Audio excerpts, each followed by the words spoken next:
నమస్తే, welcome to ఆధాన్. నేను Krishnaveni. Nagarjuna Sagar project నుంచి నీటి విడుదలను కొనసాగిస్తున్నారు అధికారులు. పల్నాడు జిల్లా మాచర్ల మండలం నాగార్జున సాగర్ ప్రాజెక్టు 2 క్రస్ట్ గేట్ల నుంచి డ్యాం అధికారులు నీటి విడుదలను సోమవారం నుంచి కొనసాగిస్తున్నారు. శ్రీశైలం నుంచి సాగర్ జలాశయానికి 64,567 క్యూసెక్కుల నీరు ఇన్ఫ్లోగా వచ్చి చేరుతోంది. దీంతో అధికారులు 2 గేట్లను 5 అడుగుల మేర ఎత్తి 16,158 క్యూసెక్కుల నీటిని దిగువకు విడుదల చేస్తున్నారు. ప్రస్తుతం సాగర్ నీటి మట్టం 589.80 అడుగులుగా ఉంది. ఇది 311.4474 టీఎంసీలకు సమానంగా ఉంది. పల్నాడు జిల్లా నరసరావుపేటలో మాజీ స్పీకర్ కోడెల శివప్రసాదరావు అభిమానులు నిరసన బాట పట్టారు. ఇటీవల కోడెల వర్ధంతి సందర్భంగా లింగంగుంట్ల ప్రభుత్వ ఆసుపత్రిలో కోడెల విగ్రహం ఏర్పాటు చేశారు అభిమానులు. అయితే రాత్రికి రాత్రే కోడెల శివప్రసాదరావు విగ్రహాన్ని అధికారులు తీసేయడంతో వివాదం తలెత్తింది. దీనితో సూపరింటెండెంట్ కార్యాలయంలోనే బైఠాయించి నిరసన వ్యక్తం చేశారు టీడీపీ కార్యకర్తలు. కుప్పం నియోజకవర్గంలో ఎక్కడైనా గంజాయి సేవించినా, విక్రయించినా, సాగు చేసినా కఠిన చర్యలు తీసుకుంటామని కుప్పం డీఎస్పీ పార్థసారథి హెచ్చరించారు. జిల్లా ఎస్పీ మణికంఠ చందోలు ఆదేశాల మేరకు నియోజకవర్గంలో అణువణువు చెల్లడి పట్టడం జరుగుతోందని, గంజాయికి సంబంధించిన కేసులో ఎవరు ఉన్నా వదిలే పరిస్థితి లేదన్నారు. నేడు కొన్ని ప్రాంతాల్లో గంజాయి మూలాలు తెలుస్తున్నాయని పూర్తి సమాచారంతో కుప్పం రూరల్ సీఐ మల్లేష్ ఆధ్వర్యంలో రాళ్లబుడుగురు, గుడుపల్లి ఎస్ఐలు నరేష్, శ్రీనివాసులు సిబ్బందితో కలిసి దాడులు నిర్వహించగా రామకుప్పం మండలం కుప్పిగానిపల్లికి చెందిన జయప్ప, గురుకులం అడుగు గ్రామానికి చెందిన గోవిందస్వామి, కృష్ణన్, శాంతిపురం మండలం అబకలదొడ్డి గ్రామానికి చెందిన చంద్రప్ప ఇంటి వద్ద కొంతమంది గంజాయి సాగు చేస్తూ ఉండడంతో వారిని అదుపులోకి తీసుకున్నామని తెలిపారు. ఈ నెల 30వ తేదీన నరక చతుర్దశి, 31వ తేదీ దీపావళి సందర్భంగా డివిజన్ పరిధిలోని ప్రజలందరూ కూడా దీపావళి పండుగను సంతోషంగా జరుపుకోవాలంటూ, అదేవిధంగా లైసెన్స్ కలిగిన టపాసు అమ్మకపు దారులు నియమ నిబంధనల ప్రకారమే టపాసులను విక్రయించాలంటూ ఆర్డీఓ మహేష్ తెలిపారు. ఈ సందర్భంగా ఆర్డీఓ సమావేశ భవనంలో అనుమతి పొందిన టపాసుల విక్రయదారులతో సమావేశాన్ని నిర్వహించారు. అనంతరం ఆర్డీఓ మహేష్ మాట్లాడుతూ ఎక్కడా కూడా ఎటువంటి సంఘటనలు జరగకుండా సాఫీగా జరిగే విధంగా సహకరించాలని తెలిపారు. అగ్ని ప్రమాదాలు జరగకుండా సూచించిన నియమాలు తప్పక పాటించాలని తెలిపారు. ప్రతి టపాసు విక్రయించే దుకాణానికి మరొక దుకాణానికి 3 అడుగుల దూరం ఉండాలంటూ తెలిపారు. దీపావళి సందర్భంగా మండపేట మండలంలోని ఏడిదలో అవుట్లు తయారు చేస్తూ ఉండగా ప్రమాదవశాత్తు అగ్ని ప్రమాదం జరిగి బాణసంచా పేలుడు సంభవించింది. పేలుడు ధాటికి పెంకుటిల్లు పైకప్పు కూలిపోయింది. అవుట్లు తయారు చేస్తున్న కల్లు వెంకటకృష్ణ మృతి చెందగా అతని భార్య తీవ్ర గాయాల పాలై కాకినాడ ప్రభుత్వ ఆసుపత్రిలో చికిత్స పొందుతోంది. మండపేట రూరల్ ఎస్ఐ సురేష్ బాబు తెలిపిన వివరాల ప్రకారం మండలంలోని ఏడిద పంచాయతీ కార్యాలయం సమీపంలో కల్లు వెంకటకృష్ణ దీపావళికి అవుట్లు తయారు చేస్తున్నారు. ఈ నేపథ్యంలో సోమవారం మధ్యాహ్నం అక్కడ అగ్ని ప్రమాదం చోటు చేసుకుని ఒక్కసారిగా అవుట్లు పేలాయి. పేలుడు ధాటికి వారు నివసిస్తున్న పెంకుటిల్లు పైకప్పు కూలిపోయింది. ఆకవీడు పోలీస్ స్టేషన్ పరిధిలో గత 2 ఏళ్లుగా ఇంటి చోరీలకు పాల్పడుతున్న ఆవాల వెంకన్నబాబు, వాన లక్ష్మణరావు అనే ఇద్దరిని పోలీసులు అరెస్టు చేశారు. భీమవరం సబ్ డివిజన్లోని పోలీస్ అధికారి ఆర్జే జయసూర్య విలేకరుల సమావేశంలో తెలిపిన వివరాల ప్రకారం ఆకువీడు పోలీస్ స్టేషన్ పరిధిలో 15 ఇంటి చోరీలకు పాల్పడిన వెంకన్నబాబు, లక్ష్మణరావును CI V Jagadeeswararao, sub inspector Hanuma Nagaraju Bhimavaram Sri Kanakadurga ఆలయం సమీపంలో అరెస్టు చేసి వారి వద్ద నుంచి 66.157 గ్రాముల బంగారు ఆభరణాలు, మోటార్ సైకిల్, పనిముట్లు స్వాధీనపరుచుకున్నారు. ఇంకా డ్రగ్ గోల్డ్ నుంచి వీరు తాకట్టు పెట్టిన 440 గ్రాముల బంగారం రికవరీ చేయవలసిందిగా తెలిపారు.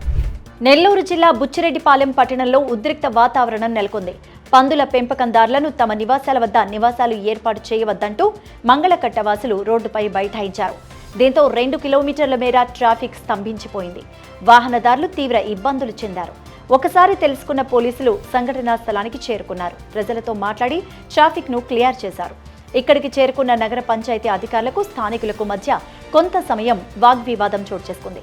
దీనిపై పూర్తి స్థాయిలో సమస్య పరిష్కరించేందుకు కృషి చేస్తామంటూ వారు హామీ ఇచ్చారు.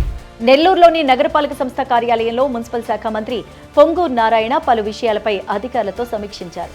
అనంతరం ఆయన మీడియాతో మాట్లాడుతూ తన హయాంలో నిర్మించిన ఏసీ బస్టాండ్లను మరికొద్ది రోజుల్లో పునః ప్రారంభించబోతున్నామని చెప్పారు. అదేవిధంగా సంఘం బ్యారేజ్ సమీపంలో తలెత్తిన మంచినీటి సమస్య కూడా పరిష్కారం చూపిస్తామన్నారు.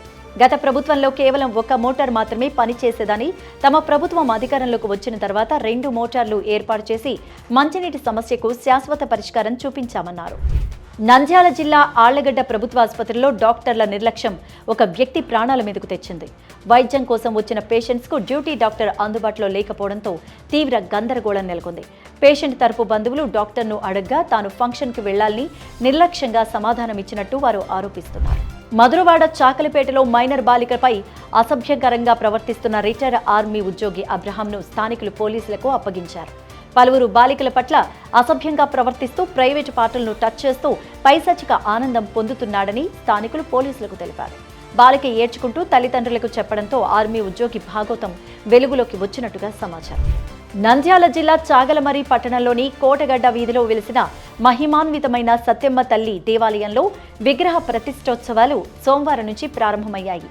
ఈ సందర్భంగా ఆలయ నిర్వాహకులు మాట్లాడుతూ ఈ నెల 28న వీరమోహన్ గురువు కోలాట బృందం ఆధ్వర్యంలో సత్యమ్మ తల్లి విగ్రహ గ్రామోత్సవం, 29న మహాగణపతి పూజ, కలశ స్థాపన, జలాధివాసం, యంత్రాభిషేకం, లక్ష్మీ గణపతి హోమం, దుర్గా హోమాలు, 30న యంత్ర ప్రతిష్ఠ, విగ్రహ ప్రతిష్ఠ, పూర్ణాహుతి తదితర పూజా కార్యక్రమాలు నిర్వహించనున్నట్లు తెలిపారు. పోలీసు అమరవీరుల సంస్మరణ వారోత్సవాలలో భాగంగా బాపట్ల జిల్లా చీరాల ప్రభుత్వ ఆసుపత్రిలో డీఎస్పీ జగదీష్ నాయక్ ఆధ్వర్యంలో రక్తదాన శిబిరాన్ని ఏర్పాటు చేశారు. ఈ రక్తదాన శిబిరంలో సిఐలు శ్రీనివాసరావు, శేషగిరిరావు, నాగభూషణంలు పాల్గొన్నారు. ఎస్ఐ కమలాకర్, వెంకటేశ్వర్లు పుర ప్రజలు రక్తదానాలు చేశారు. రక్తదానం చేయడానికి ముందుకు వచ్చిన పోలీసు అధికారులను, ప్రజలను డీఎస్పీ అభినందించారు. రాష్ట్ర ఎక్సైజ్ మంత్రి, అనకాపల్లి జిల్లా ఇన్ఛార్జి మంత్రి కొల్లు రవీంద్రకు ఎమ్మెల్యే గణబాబు ఘన స్వాగతం పలికారు. ముందుగా సింహాచలం శ్రీ వరాహలక్ష్మీ నృసింహస్వామి వారిని దర్శించుకున్నారు. ఆ తర్వాత మాజీ పార్లమెంట్ సభ్యులు పెదకంశెట్టి అప్పల్ నరసయ్య విగ్రహానికి పూలమాలలు వేసి నివాళులర్పించారు.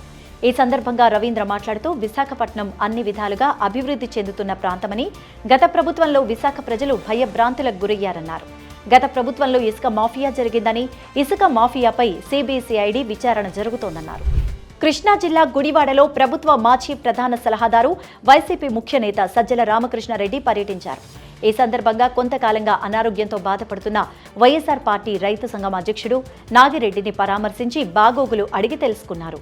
కార్యక్రమంలో సజ్జల రామకృష్ణారెడ్డితో పాటు అంబటి రాంబాబు, దేవినేని అవినాష్, సింహాద్రి రమేష్ బాబు, కైలే అనిల్ కుమార్లు పాల్గొన్నారు. దీపావళి పండుగ వస్తోంది. తాత్కాలికంగా బాణసంచా విక్రయాల కోసం షాపులను allotment municipal, revenue, fire service అధికారులు చేయాలి. అయితే కాకినాడ ఎమ్మెల్యే కొండబాబు జనసేనకు షాపు కేటాయిస్తే కాకినాడ ఎంపీ ఉదయ శ్రీనివాస్ ఆ షాపు రద్దు చేయించారని ఆరోపిస్తూ టీడీపీ నగర అధ్యక్షులు వీరు ఆధ్వర్యంలో జన సైనికులు, వ్యాపారులు, తెలుగుదేశం నాయకులు ఆందోళనకు దిగారు. ఆర్డీఓ కార్యాలయం ఎదురుగా రోడ్డుపై పడుకొని ధర్నా చేశారు.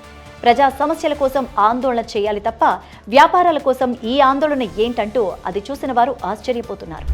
అనకాపల్లి జిల్లా కలెక్టర్ కార్యాలయంలో ఇన్ఛార్జి మంత్రి కొల్లు రవీంద్ర అధ్యక్షతన సమీక్షా సమావేశం జరిగింది. శాసనసభ స్పీకర్ చింతకాయల అయ్యన్న పాత్రుడు మాట్లాడుతూ మాకవరపాలెం మండలం రాచపల్లి వద్ద గల ఎనరాక్ అల్యూమినియం ఫ్యాక్టరీ ఒప్పందాలు అమలు చేసేలా చర్యలు తీసుకోవాలని, భూమి పోయిన నిర్వాసితులకు ఉద్యోగాలు కల్పించాలని, నిర్వాసిత కాలనీలో మౌలిక సదుపాయాలు కల్పించేలా ఆదేశాలు జారీ చేయాలంటూ కోరారు. పెందుర్తి చినముష్టివాడ రాజ్యలక్ష్మి రెసిడెన్షియల్లో మంటలు చెలరేగాయి. రాజ్యలక్ష్మి ఫంక్షన్ హాల్ కి సంబంధించిన 2వ అంతస్తులో షార్ట్ సర్క్యూట్ కారణంగా ప్రమాదం జరిగింది. అయితే స్థానికుల సమాచారం మేరకు క్షణాల్లో స్పందించిన పెందుర్తి పోలీసులు అగ్నిమాపక సిబ్బందితో సహా సంఘటనా స్థలానికి చేరుకొని మంటలను అదుపు చేశారు. విజయవాడ 60వ డివిజన్ వాంబే కాలనీ ఈ బ్లాక్లో నివసిస్తున్న దుర్గా మల్లేశ్వరరావు పవన్ కళ్యాణ్కు వీరాభిమాని. ఇతను కూలీ పని చేస్తూ జీవనం సాగిస్తున్నాడు. పవన్ కళ్యాణ్ ఎన్నికల్లో గెలిస్తే విజయవాడ నుంచి కలకత్తా కాళీమాత గుడి వరకు కాలినడకన వస్తానని చెప్పి మొక్కుకున్నాడు. గత ఎన్నికల్లో పవన్ కళ్యాణ్ అత్యధిక మెజార్టీతో గెలవడమే కాకుండా ఆంధ్రప్రదేశ్ డిప్యూటీ సీఎంగా ప్రమాణ స్వీకారం చేయడం దుర్గా ప్రసాద్ అనుకున్న మొక్కుబడి తీర్చడానికి ఈ నెల 5వ తేదీన ఉదయం విజయవాడ నుంచి కలకత్తా కాలినడకతో వెళ్లడం జరిగింది. ఇప్పటికీ 1000 కిలోమీటర్లు నడక కొనసాగించారు. ఇంకా 300 కిలోమీటర్లు ప్రయాణం చేసిన వెంటనే కాళీమాత దర్శనం చేసుకోనున్నాడు.